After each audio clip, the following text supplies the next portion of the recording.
এবার অবৈধ লোহা পাচার ও চোরাই লোহার কারবারের বিরুদ্ধে বড়সড় অভিযান আসানসোল দুর্গাপুর পুলিশের গোয়েন্দা বিভাগের।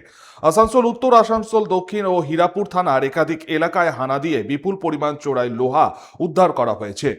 এই ঘটনায় এক ব্যক্তিকে গ্রেপ্তার করেছে গোয়েন্দা বিভাগ। এদিন প্রথমে হীরাপুর থানার একটি গুদামে অভিযান চালায় গোয়েন্দা দপ্তর। সেখানে বিপুল পরিমাণ চোরাই লোহা উদ্ধার করে। এই গুদামের মালিক সোনু সাউকে গ্রেপ্তার করে জিজ্ঞাসাবাদ চলাকালীন ধৃতের দেওয়া তথ্যের ভিত্তিতে দক্ষিণ থানার কালীপাহাড়ি অঞ্চলে পৌঁছায় গোয়েন্দা বিভাগ। সেখানেও একটি গুদামে হানা দিয়ে বিপুল পরিমাণে চোরাই লোহা উদ্ধার করা হয়। একই সময় গোয়েন্দা বিভাগের অপর একটি দল উত্তর থানার রেলপাড় এলাকায় অভিযান চালায়। সাজ্জাদ নামে এক ব্যক্তির গুদাম থেকে উদ্ধার হয় চোরাই লোহা। পুলিশের অনুমান, বার্নপুর ইস্পাত কারখানা সহ একাধিক কারখানা থেকে এই লোহা চুরি করা হয়েছে। গোটা বিষয়টি গোয়েন্দা বিভাগ তদন্ত শুরু করেছে এবং এই চক্রে আরও কেউ জড়িত কিনা তা জানার চেষ্টা চালাচ্ছে পুলিশ। সঞ্জয় যাদব, 99 নিউজ বাংলা, আসানসোল। আপনারা দেখছেন 99 নিউজ বাংলা। বদলাবো আমরা।